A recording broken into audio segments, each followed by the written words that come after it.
in the field of expertise.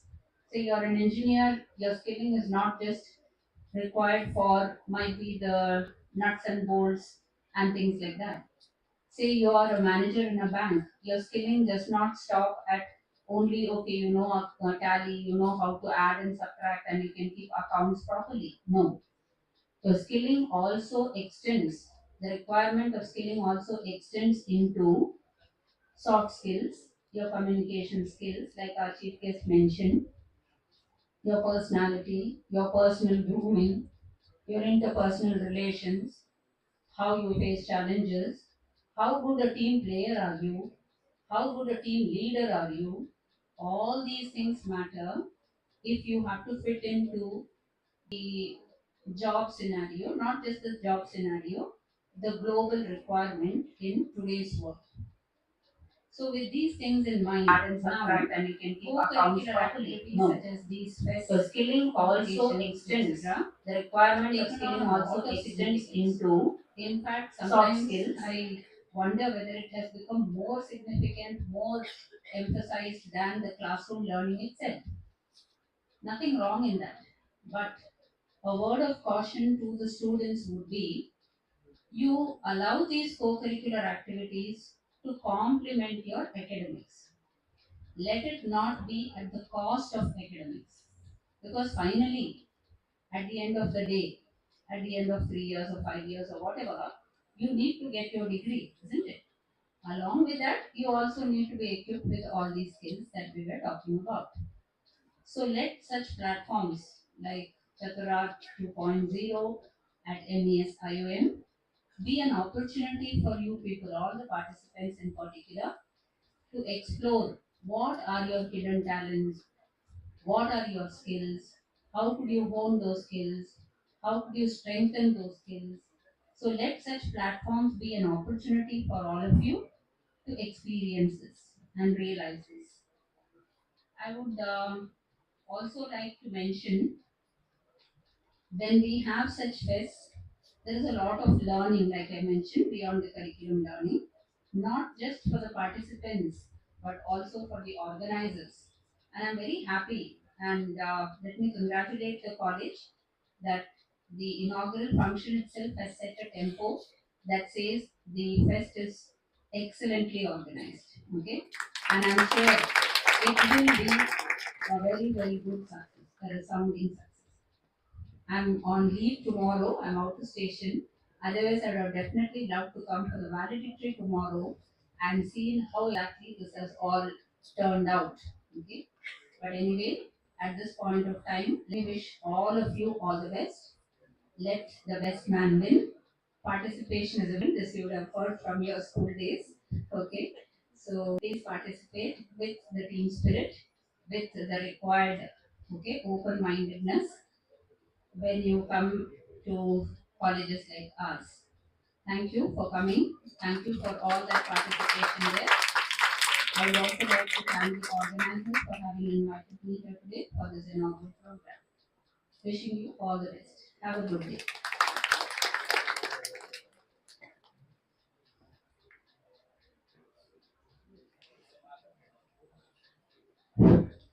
Thank you, ma'am, for your valuable speech.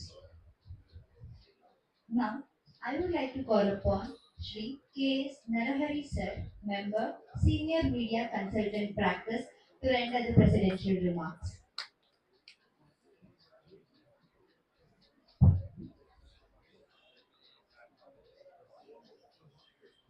Money in this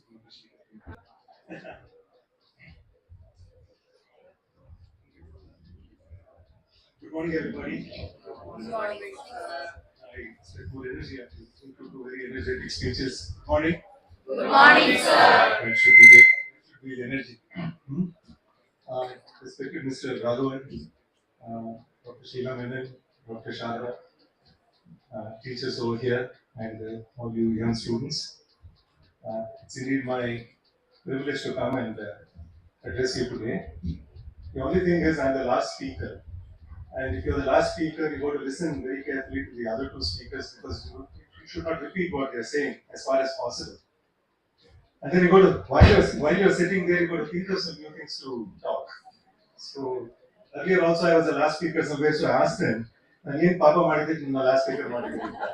But anyway, somebody has to be the last speaker, so I'll probably have the last word. Thank you. I'm very happy that I'm a member of the Mysore Education Society for the last 6-7 months. I'm a new member over there. But in these 6-7 months, this is the second time I am addressing an MES event. I also spoke at the Nobel lecture in MES College in Malaysia earlier. And I've also been in a couple of committees that I've headed already in these last 6-7 months. So really excited, and I'm very grateful and thankful for the opportunities that I've been getting at MES. I have not been a student of MES, but I've been a resident of Malaysia for 40 odd years, barring 3 years, 2001 to 2004, when I went to Singapore to work for IBM there in the ASEAN region. But I came back to my house in Malaysia. So MES is Malaysia. You can also call it Malaysian Education Society because it's synonymous with Malaysia. IPL Shastri professor used to live just one road, and he used to live in 6th Main. I used to live in 4th Main Road of Malaysia. So, and I was still recently living behind MES College. So there's a lot of indirect, association with MES College. And when Mr. Ramdas and Dr. Vimla Rangachar asked me to become a member of the MES, I didn't even think twice, and I said, let me contribute something to an institution around which I've grown up myself. So, so this event that you're having today, I think, is a very important event. I was just looking at some of the things that you're going to have here. Madam said you also have cultural things added onto it, which is also very important. So holistic development through activities aimed at promoting experiential learning. Experiential learning has become very important today. As Mr. Raghavan was also saying, today you can call it a flat world or a grounded world, a global world, or whatever. Today we work hybrid. I work 3 days from home. I go out only if there's a client call. And the downside of hybrid is if you're working for an international company, even at midnight you've got to take a call because it's afternoon for them over there. So that being the case, as you very rightly said, smartness is very important today. Of course, as Madam also said, you've got to first concentrate on your studies. If all of us are sitting here on this stage today, we all concentrated on our studies and whatever we studied. Apart from that was the extracurricular activities and things like that. So some of these topics that you have here is very important and very well thought of, and I'm sure the next 2 days are going to be very interesting for the teachers here as well as for all the students who have come here. And I'm told some 15, 16 colleges are already here, and more are they are registering on the spot. So I'm sure there will be a lot of competition. Today it's a very competitive world. Gone are the days when I started way back. Of course, but age-wise, I'm senior most to all of them. So I didn't want to say when I did my PUC, but since both of them said I did my PUC since I was the last batch of 1 year PUC those days. It was 1970-71, long back. Were any of you born in 1970-71? Nobody, including the teachers. So that being the case, in our days there was no competition in this country. It was a socialistic culture, a socialist society till 1991, when we liberalized in 1991 and all these companies came up. We were all in the public sector. I also worked for HMT for a long time. I was telling them about the watches that we released those days. HMT watches were great. Desh ki Dhadkan HMT Gadiyan, we used to say. Ads used to, Lata Mangeshkar used to sing our ads. That was HMT. It was a household name, and we never used to wear a wristwatch. We were not allowed to wear a wristwatch in school in the 1960s. They would confiscate the wristwatch, and of course they don't take it. They would give it back to our parents those days. We got a wristwatch only when we passed SSLC. That was the first gift that we got, an HMT Janta watch. I can go on talking for an hour. Let me not get into that. So that was India. What I'm trying to say is that was how India was, and 1991 came. We liberalized, of course, the reasons for liberalization are different, which we won't talk here. But when we liberalized, a lot of these companies came in. And when I joined Wipro in 1992, soon after liberalization, Wipro was existing from 1947 as a vegetable products company. And their IT division started in 1984. But they did not have a corporate communications person because they did not have the need because it was a monopolistic kind of society then. When competition came, they looked for one, and I joined Wipro in 1992. And many people said, including my father, my late father, who said, "You're leaving a government job and going to a private job," because he never worked for a private sector. Those were the days where people would start in one company and end in one company. My father was also a mining man. He worked in Bharat Gold Mines for 37 years. And he had not seen any other company. In fact, most of the times he was underground, he was not even at ground level. And he would go to the underground 10,000 feet those days in the gold mines in Gipper Shop and places like that. So that being the case, when competition came, my father would say, "Are you taking the right decision?" Luckily, I was not married then, so oh no, I was married. I was married, so my wife was bolder. She said, "It's okay, you know what you're going to do as long as you look after me." And we had a little child by that time, so if you can look after us, well, it's okay. But my father was always scared. But look at the world today. I remember when people would come from Singapore and Malaysia those days. Of course, while going itself, newspapers and big photo would be there, one voyage. And then the whole family. My younger brother went to USA in 1986 to do his MS. 30, 40 of us, uncles, aunties, cousins, grandfather, grandmother, everybody at the airport. And then you also would go upstairs and see that plane from a distance and then wave when the plane is starting off taxiing as if he can see us or something. We didn't even know which side of the aircraft he was sitting. That was India. Today you go to the airport, nobody cares if you're going abroad, you just go abroad. All of us would have gone abroad more or less somewhere, sometime or the other.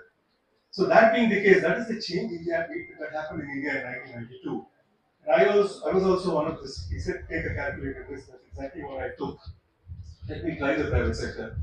And then, with hard work probably, with some luck also, as he rightly said, I was able to come up in my career in the private sector. That was the IT sector where you virtually work 24 by 7. That being the case, so it's very, very important that today we still have a road system. Right? We still have a lot of road system. I teach in St. Joseph's right now once a week.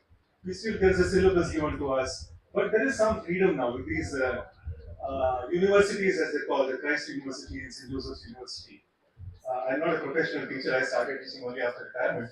But in these places now, there is some autonomy for you to choose your own subjects. So I told the dean that if I want to teach, I want to tweak the subjects that they have given a little. They gave me that because experiential learning, as you rightly said, and I saw that question over here also. Today, experiential learning is very, very important. So that's why a lot of corporate people also teach these days because they are not professors. None of them, I don't have a doctorate. That's what I was saying. Today, Mr. Raghvan is here. When I was in MES college the other day, all of them were doctors so and so, doctors so and so. I was the only Mr. Narayan. Because in corporate life you don't require a PhD to come up with our profession. So that being the case, experiential learning is very good, and events like these give you a lot of experience. At this age, we never had any of these fests in the 60s and 70s. This was unknown. We would go on a cycle to college and come back on a cycle. He was saying that he used to park his cycle somewhere in the nearest friend and all that. Today, who comes on a cycle? Even your courier guy doesn't come on a cycle. Everybody has a two-wheeler today, but it's good. The country has progressed. With this rote learning, it's very important that you also have events like this where you can bond with each other.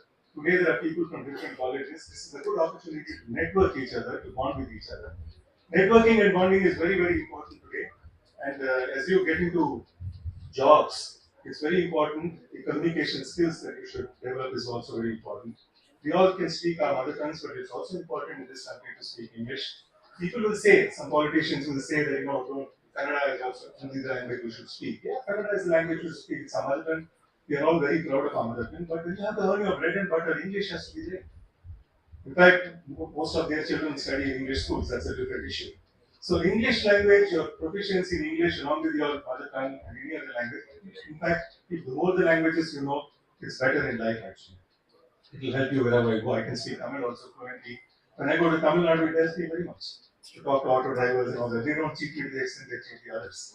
So that being the case, it's very, very important that you also have, apart from rote learning, you also have events like these where you pick up a lot of uh, experience, which is very, very important.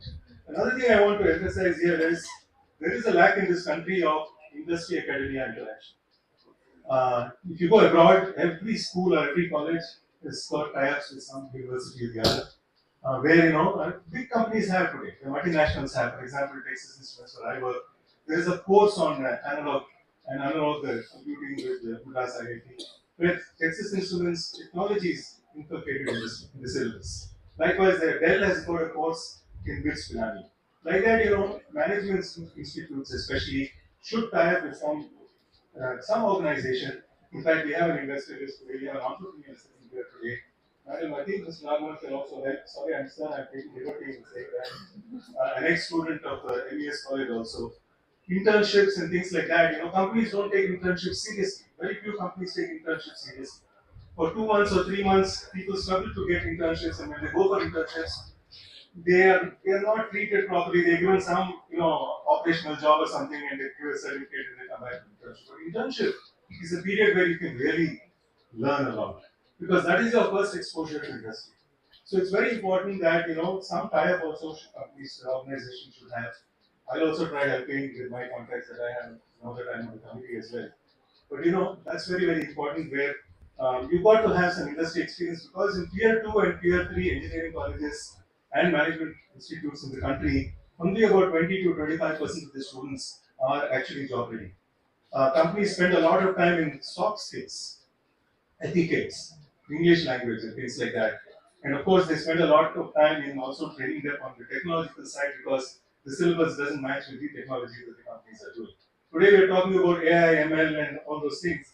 But how many colleges teach AI, ML actually very seriously that the industry needs today? Government people talk, government talks, they're also doing a lot in this direction, but it's also the duty of the educational institutions to help these students pick up skills that are required. Madam spoke about skilling, upskilling, reskilling, we say all this today. These are all very, very important. So this is what I wanted to say. As I told you, as the third speaker, it's very difficult because many of the points which are here, Mr. Raghavan and Madam Menon have already spoken about it. But still, I managed to say something different. I hope it was relevant to all of you. I would like to convey my best wishes to all the participating students here. I would like to congratulate Principal Dr. Sharda and all the teachers here and the student volunteers, one boy and girl who are actually anchoring today's program for all the effort they have put in, and I'm sure for all the effort that they put in will be a great success. I wish you all very best, and I wish Chaturak 2.0 every success, and I'm happy to looking forward to coming and seeing you all again sometime in the future. Thank you very much.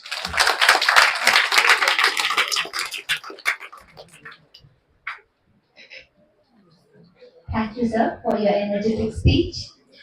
Now, I would like to call upon Assistant Professor Ms. Divishri Ma'am, Department of Commerce and Management, to render the vote of thanks.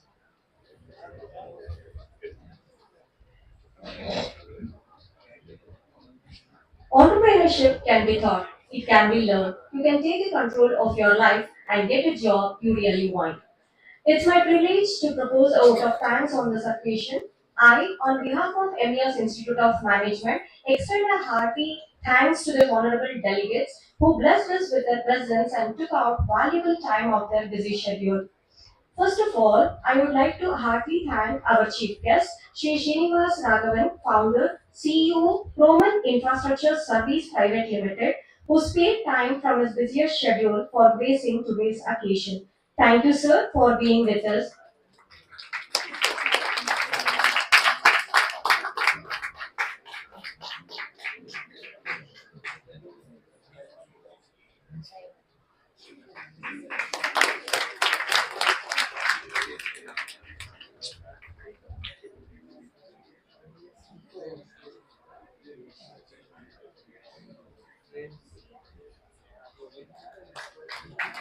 I would like to extend a special thanks to our special invitee, Professor Sheila Nandan Ma'am, Director, Academics, Higher Education, MES Institutions. Thank you, ma'am, for your presence in this occasion today and your unstinted support.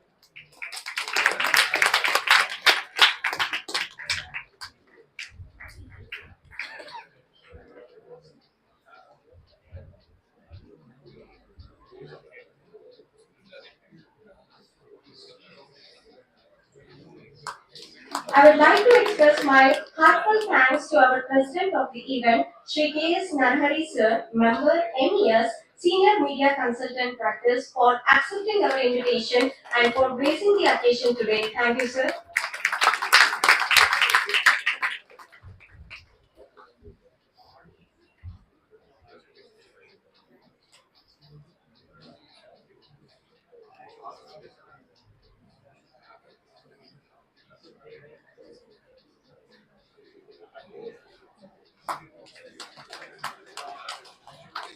I would like to express our profound gratitude to our beloved principal, ma'am, Dr. Sharda S., for her moral support and for giving us an opportunity to organize this event. Thank you, ma'am. I would like to thank our Vice Principal, IQSC Coordinator, Dr. Harini M.S. ma'am, for her continuous guidance. Thank you, ma'am.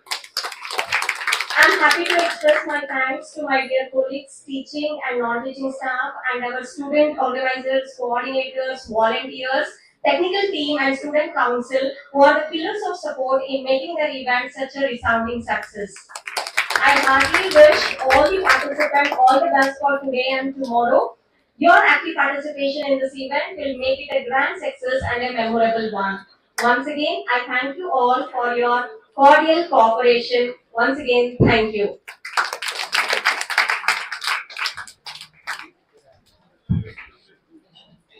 Thank you, ma'am. So all the participants, kind attention please. The event will begin in another 5 minutes in their respective rooms. All attention here. Shark Strike event room 301. Treasure Hunt room 305 306. Marketing room number 402. Case study second